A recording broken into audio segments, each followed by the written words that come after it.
안녕하세요, 렁녀예요. 다들 결혼하셨나요? 저에게 다시 한 번 더 기회가 주어진다면 더 좋은 남자를 만날 수 있을까요? 지금 결혼한 상황과 예전에 제가 이런 남자를 만나야지 이렇게 생각했던 것들을 좀 종합해보면 이런 남자랑 결혼하면 그래도 어느 정도 결혼 생활을 유지할 수 있겠다라고 생각한 거를 여러분에게 말씀드릴까 해요. 결혼 후에 50~60%만 맞아도 그 뒤로는 맞춰 나가는 거라서 웬만해선 살아간다고 해요. 살아보니까 더 이런 남자랑 결혼해야 되겠다 생각 든 거를 이야기해 볼게요. 첫 번째, 이 남자가 아파도 계속해서 보호자 역할을 할 수 있다. 여러분, 돈 보고 결혼하나요? 경제력 보고 결혼하나요? 그 결혼이 얼마나 오래 갈까요? 마음적으로 진심을 다해 사랑하지 않는다면 일단 결혼은 아닌 것 같아요. 결혼의 모든 전제는 사랑이 뒷받침되어야지, 설령 변한다 하더라도 첫 시장은 저는 사랑이었으면 좋겠어요. 예전에 내 사랑 내 곁에 영화를 보고 루게릭병에 걸린 김영민을 끝까지 몸이 점점 굳어가는데도 끝까지 옆에서 보호자로서 역할을 해주면서 사랑해주는 그 하지원의 모습을 보고 과연 내가 저 상황이라면 저렇게까지 해줬을까? 내가 정말 사랑하는 남자가 있는데 저렇게 옆에 끝까지 있어줄까? 근데 조건 보고 결혼한 남자는 절대 저렇게 나는 못 있을 것 같다. 도망갈 것 같은 거예요. 나는 결혼을 하더라도 저렇게 옆에 있어줄 수 있을 만한 남자랑 결혼해야지? 그런 게 좀 있었어요. 아픈 사람을 돌보는 것만큼 희생이 필요한 건 없다고 생각합니다. 그거는 정말 사랑이 아니고는 해내지 못하는 거죠. 근데 조건 보고 결혼했다며 그게 과연 가능할지. 두 번째, 외모보다는 그 남자의 마음가짐을 보세요. 솔직히 저도 잘생긴 외모를 좋아해요. 그치만 결혼해서 계속 살고 매일매일 마주하다 보면 이 사람이 진짜 잘생겼어도 오늘도 잘생겼어, 내일도 잘생겼어 이렇게 보이지 않아요. 못생겼어도 오늘도 못생겼고 내일도 못생겼고 이렇게 보이지 않는단 말이에요. 왜냐면 매일매일 보니까 별로 감흥이 없는 거죠. 외모는 진짜 겉으로 드러나는 껍질에 불과한 것 같아요. 실속 있는 알맹이를 고르자고요. 저는 좀 단단한 사람을 원했어요. 부모 밑에서 유리처럼 깨지지 않게 보호된 남자 어떠세요? 그냥 그런 생각 들었어요. 그런 남자들은 부모 덕을 보고 성공했고, 그런 사람들이 한 번에 무너지면 실패가 늘 없었고 부모님이 뒷받침 되어줬기 때문에 그런 남자가 밑바닥으로 떨어지면 다시 못 일어날 것 같다. 그래서 저는 좀 어떤 상황이어도 의연하게 긍정적으로 대처할 줄 아는 남자를 만나야 된다고 생각해요. 평소에 그 사람이, 그러니까 이야기를 해보면 어느 정도 알 수 있는데 그 사람이 자란 환경도 중요하지만 어떤 상황을 겪었을 때 그 사람이 대처하는 그런 마인드를 보는 거죠.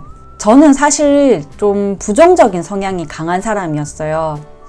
그래서 좀 긍정적인 생각을 가지고 있고 똑같은 상황을 보더라도 나는 이렇게 화가 나고 막 이런데 옆에서는 아무렇지 않아 하는 거 보면 약간 그런 거를 부러워하기도 했거든요. 남의 흉을 보지 않고 욕을 하지 않으며 삶을 좀 단순하고 긍정적이게 보는 사람이 좋은 것 같아요. 그게 살아가는데 편한 것 같아요. 세 번째, 취미나 공통 관심사가 있어야 한다. 남자들이 가지는 취미 이해할 수 있나요? 이게 결혼하기 전에 연애 때는 그 남자의 취미가 멋있어 보일 수 있어요. 낚시도 하네, 바이크도 타네. 근데 현실적으로 결혼해서 이 남자가 계속 낚시대 장비에 미쳐가지고 장비를 막 고르고 그런 거 진짜 싼 게 없거든요.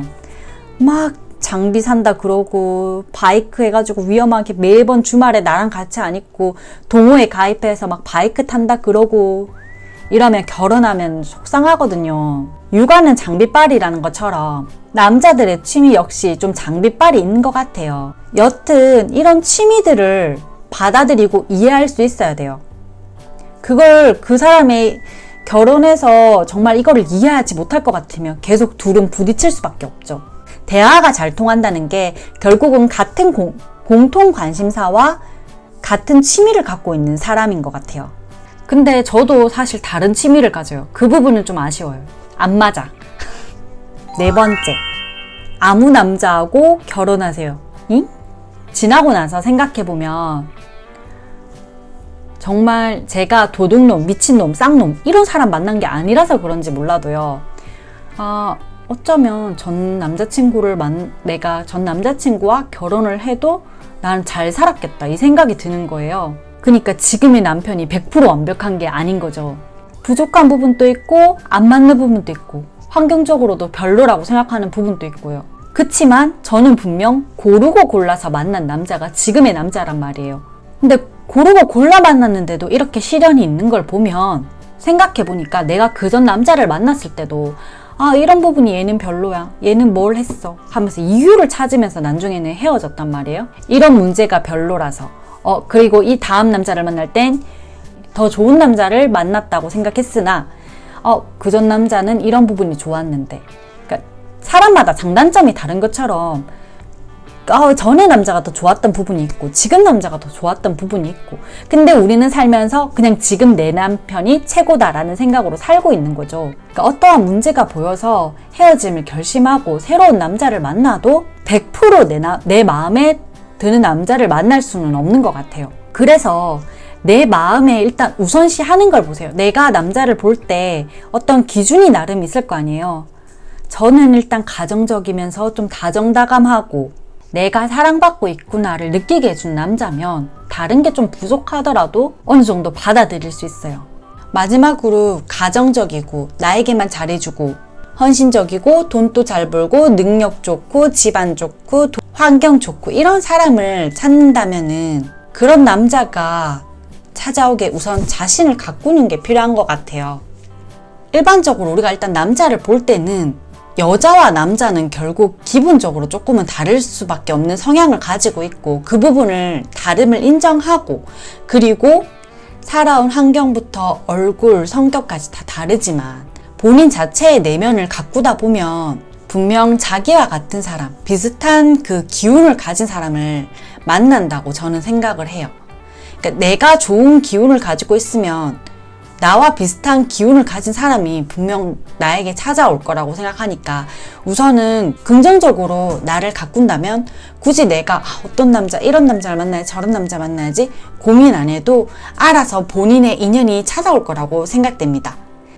결혼 안 하신 분들은 앞으로 어떤 남자를 만나도 다 좋은 남자분과 결혼하실 겁니다. 감사합니다.